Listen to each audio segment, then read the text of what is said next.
برحمتک وتمم بالخیر۔ احباب گرامی، سورۃ الاحزاب کی 6 آیت کے حوالے سے ہماری گفتگو جاری ہے۔ خالق کائنات نے ایمان کے درجات کے حوالے سے اس بات کا ذکر کیا ہے کہ النبی اولیٰ بالمؤمنین من انفسہم، کوئی حکم نیا نازل ہو تو عمل کرنے کے اعتبار سے اور ایک مسلمان کے اطاعت کرنے کے اعتبار سے اگر کوئی زیادہ استحقاق رکھتا ہے تو وہ نبی رحمت محمد الرسول اللہ صلی اللہ علیہ وسلم کی ذات گرامی ہے، اور آپ علیہ الصلاۃ والسلام کی بلند ذات، آپ کی بلند شان، آپ کی عظمت اور آپ کی رفعت وہ ایسی با کمال ہے کہ اگر انسان آپ کے اخلاق حمیدہ پر عمل کرنا شروع کر دیں تو دنیا سے وہ تمام مسائل اور فتنے ختم ہو جائیں جو اس وقت ہمیں درپیش ہیں۔ ہم اگر رسول اللہ صلی اللہ علیہ وسلم کی سیرت مطہرہ کا مطالعہ کرتے ہیں تو وہاں آپ علیہ الصلاۃ والسلام کے کردار کی ایسی ہمیں جھلک نظر آتی ہے جو کسی اور شخصیت میں نظر نہیں آتی۔ اگر آپ علیہ الصلاۃ والسلام کی تعلیمات کا مطالعہ کرتے ہیں تو آپ کی زبان اطہر سے ایسے ایسے کلمات نکلے ہیں کہ جو زندگی میں بہت زیادہ اور بہت جلدی تبدیلی لے آتے ہیں۔ اگر ہم آپ علیہ الصلاۃ والسلام کی زبان سے نکلنے والے احکامات کو دیکھتے ہیں تو وہ احکامات ایسے ہیں جو ایک معاشرے کی ساکھ کو اور اس کی بنیاد کو وہ سہارا دیتے ہیں جو دنیا کے کسی اور مذہب کے اندر نہیں پائی جاتی۔ اس لحاظ سے یہ بات تو سورج کی طرح واضح ہے کہ النبی اولیٰ بالمؤمنین من انفسہم، عرب کے اس گئے گزرے معاشرے میں جہاں تعلیم نام کی کوئی چیز نہ تھی، معاشرت نام کی کوئی چیز نہ تھی، اگر کسی نے ان کو ادب سے، تعلیم سے بہرور کیا تو وہ اللہ کی توفیق سے محمد الرسول اللہ صلی اللہ علیہ وسلم ہی تھے۔ اور ہم جانتے ہیں کہ آپ کو سب سے پہلا جو حکم دیا گیا تھا وہ سورۃ العلق کی ابتدائی آیات اقرأ بسم ربک الذی خلق، کہ اے محمد صلی اللہ علیہ وسلم اس رب کے نام کے ساتھ آپ پڑھیے، تعلیم حاصل کیجئے، آپ لیجئے اس چیز کو کہ اس رب نے جس نے آپ کو پیدا کیا ہے، الذی علم بالقلم، جس نے آپ کو قلم کے ذریعے علم سکھایا ہے، الرحمن علم القرآن، یہ وہی رحمان ہے جو ہماری جسمانی ضروریات پوری کرتا رہا ہے۔ ہاں یہ اب بھی جسمانی ضروریات کو پورا کر رہا ہے اور قیامت تک یہ کرتا رہے گا، لیکن جہاں تیری روحانی ضرورت کی بات آئے گی، علم القرآن خلق الانسان، انسان کو بنا کر اس کے دل میں قرآن کی تعلیم ڈال کر علمہ البیان، اس کو زبان دے کر دوسروں کو سکھانے کی ذمہ داری بھی تیری ہے۔ اقرأ بسم ربک الذی خلق، اس چیز کو لے کر رسول اللہ صلی اللہ علیہ وسلم جب غار حراء سے اتر کر اپنے گھر میں تشریف لائے اور اپنے اوپر آپ نے کمبل اوڑھ لیا تو اللہ نے دوسری وحی نازل کی، یا ایھا المدثر قم فانذر وربک فکبر، اے محمد صلی اللہ علیہ وسلم، اے کمبل اوڑھنے والے، اٹھ اور کھڑا ہو، اپنے رب کی کبریائی بیان کر، لوگوں کو ڈرانا شروع کر، اپنے رب کی طرف ترغیب دے، دین کی طرف ان کو دعوت دے۔ یہ حکم جب نازل ہوئے تو یقین کیجئے رسول اللہ صلی اللہ علیہ وسلم اٹھ کھڑے ہوئے، اور آپ علیہ الصلاۃ والسلام پھر بعد میں کبھی بیٹھے نہیں۔ بھائی آپ لوگوں کی آج ذرہ بھر بھی توجہ نہیں، آپ سارے ادھر ادھر دیکھ رہے ہیں اور آپس میں باتیں کر رہے ہیں، اس کا مطلب ہے ہمیں بات نہیں کرنی چاہیے،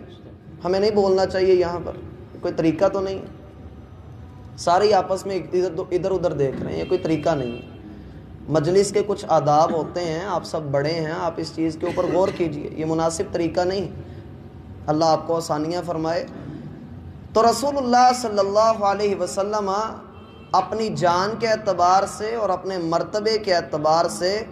مومنوں کے اوپر زیادہ حق رکھتے ہیں۔ آپ علیہ الصلاۃ والسلام اس بات کا زیادہ درجہ رکھتے ہیں کہ آپ کی اطاعت کی جائے، آپ کے لیے اپنے آنکھوں کو جھکا لیا جائے۔ اور آپ علیہ الصلاۃ والسلام کا ادب یہ ہے کہ جب آپ کی بات آئے تو آپ کی بات سن لینے کے بعد اپنی بات کی کوئی اہمیت ہی باقی نہ رہ جائے۔ اور آپ علیہ الصلاۃ والسلام کے ساتھ جڑے ہوئے رشتے، جن میں سب سے پہلا درجہ رسول اللہ صلی اللہ علیہ وسلم کی ازواج کا آتا ہے، جو امت کی مائیں ہیں، جن کی عزت اور جن کی عظمت کو اگر ہم بیان کرنا چاہیں تو شاید کہ ہمارا وقت جواب دے جائے۔ اس لیے ان کی عزت اور ان کی عظمت کو سمجھنا، ان کو لینا، ان کا ادب کرنا، ان کی عزت کے محافظ بننا، ان کو اپنی ماں کے برابر سمجھنا اور ان کو ویسا مقام دینا، یہ ہم سب کے اوپر لازم ہے، کیونکہ ان کا رشتہ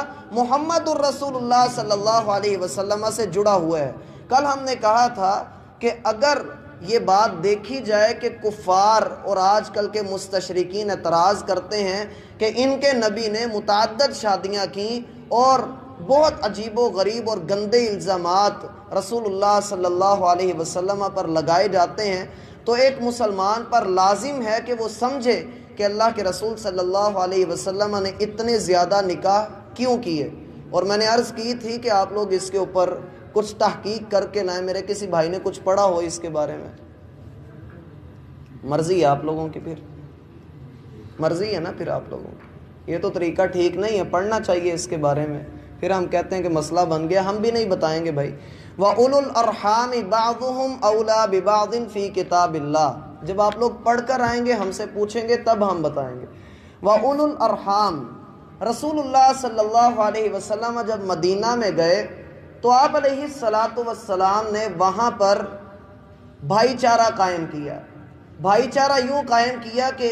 کچھ مہاجر تھے اور کچھ انصار تھے۔ آپ علیہ الصلاۃ والسلام نے مہاجروں میں سے لوگوں کو چن کر ایک ایک انصاری کے حوالے کر دیا اور کہا کہ یہ تمہارے اب بھائی ہیں۔ اسلام نے ان سارے رشتوں کو شروع میں ختم کر دیا ہے جو تمہارے نسبی رشتے ہیں، فی الوقت تم اپنے ان مسلمان بھائیوں کو سہارا دو گے۔ اور انصار نے ویسا سہارا دیا بھی کہ اپنا سب کچھ مسلمانوں کے لیے نچھاور کر دیا، سب کچھ قربان کر دیا، اتنا قربان کر دیا، اتنا قربان کر دیا، حتیٰ کہ مسلمان انصار جب کوئی فوت ہو جاتا تو اس کے پیچھے جو مہاجر ہوتے تھے، جو اس کے بھائی بنائے گئے ہوتے تھے، وہ اس کی وراثت کے حقدار ہوتے جیسے کہ رشتہ دار حقدار ہوتے ہیں، وہ اس کے وارث بنتے تھے۔ اور اس حوالے سے بہت سارے واقعات بھی ہوئے کہ کئی ایک انصاریوں کی وفات ہوئی تو ان کا مال مہاجر مسلمانوں کو وراثت کے طور پہ ملا،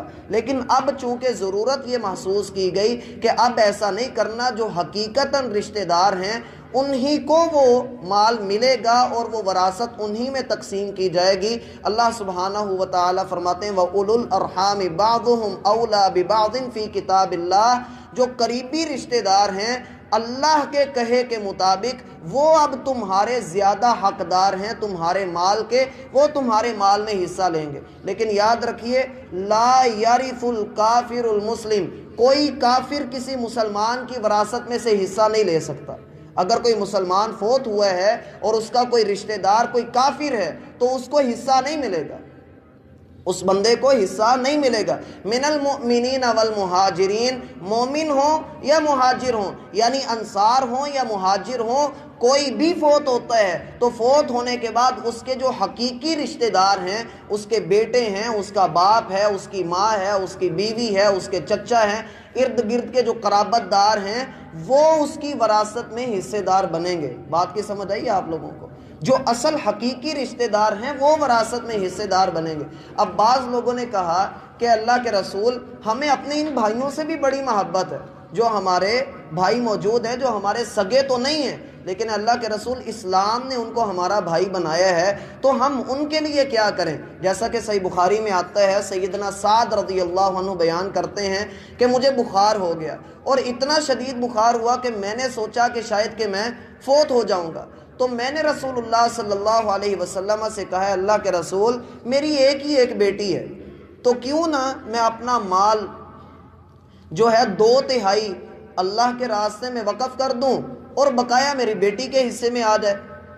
اللہ کے رسول نے فرمایا نہیں نہیں ایسا نہیں کرنا۔ پھر آپ علیہ الصلاۃ والسلام کو کہنے لگے اللہ کے رسول اگر میں آدھا مال اللہ کے راستے میں خرچ کر دوں تو کیسا رہے گا؟ آپ علیہ السلام نے فرمایا یہ بھی بہت زیادہ ہے، آپ نے اس کو بھی نہ لیجئے بلکہ آپ کم کیجئے اسے۔ کہنے لگے اللہ کے رسول کیا میں 1/3 مال اللہ کے راستے میں خرچ کر سکتا ہوں؟ آپ نے فرمایا ہاں، والثلث اکثر، لیکن یہ 1/3 بھی بہت زیادہ ہے، آپ 1/3 سے بھی کم ہو جائیے۔ لیکن شریعت اسلامیہ نے چونکہ 1/3 مال مقرر کیا ہے، آپ اگر 100 روپیہ آپ چھوڑ کر جانے لگے ہیں تو اس میں سے زیادہ اگر آپ کسی کے لیے وصیت کر رہے ہیں، کسی بندے کے لیے آپ وصیت کرنا چاہتے ہیں، کسی مسجد کے لیے، کسی مدرسے کے لیے، تو زیادہ سے زیادہ آپ 100 روپے میں سے 33 روپے مسجد یا مدرسے کے لیے یا کسی بندے کے لیے وصیت کر سکتے ہیں، اور اس سے زیادہ کی اجازت نہیں ہے۔ اور یاد رکھیے اس مسئلے میں یہ بات بھی کہ اگر کوئی بندہ وارث بنتا ہے، مثلا ایک باپ ہے وہ فوت ہوا ہے اور اس نے وصیت کی ہے کہ میرا 1/3 مال میرے بیٹے کو دے دینا، تو یہ غلط کام ہے، یہ غلط کام ہے، کیونکہ اللہ رب العالمین نے ہر ایک کا حصہ مقرر کر دیا ہے۔ اب جو وارث بنتا ہے، جس کا حصہ جائیداد میں بنتا ہے، وراثت میں بنتا ہے، اس کے لیے کوئی خاص وصیت نہیں کر سکتا بندہ۔ مسئلہ سمجھ میں آ رہا ہے؟ کوئی بندہ فوت ہوا ہے تو وہ اپنے بیٹے کے لیے اگر وصیت کر جائے کہ میرے 6 بیٹے ہیں، تیسرے نمبر والے کو زیادہ دینا، اتنا مال دینا، تو یہ غلط کام ہے اور اس وصیت کو بدلا جائے گا۔ لیکن اگر وہ کسی حق بات کی وصیت کر کے گیا کہ فلاں تمہارے چچا کے بیٹے کا فلاں جو ہے وہ غریب ہے، کنگال ہے، اس کو اتنا اور اتنا مال دے دینا، تو پھر وہ دینا بنتا ہے۔ اگر وارث نہیں دیں گے تو پھر وارث گنہگار ہو جائیں گے، اور اگر دیں گے تو پھر اس میت کو اجر بھی ملے گا اور ان کو بھی اجر ملے گا، جیسا کہ اللہ نے فرمایا الا ان تفعلوا الى اولیاءکم معروفا، مگر یہ کہ تم اپنے ساتھیوں کے ساتھ کوئی نیکی کرنا چاہو تو 1/3 مال کی ان کے حق میں وصیت کر سکتے ہو۔ کان ذالک فی الکتاب مستورا، یہ ساری باتیں اللہ کے ہاں کتاب میں لکھی جا چکی ہیں، یعنی یہ اصول ہیں، یہ پکے اصول اب تمہارے اوپر لازم کر دیے جا چکے ہیں۔ اللہ رب العالمین ہمیں سمجھنے کی توفیق عطا فرمائے۔ اب یہ نہ ہو کہ کل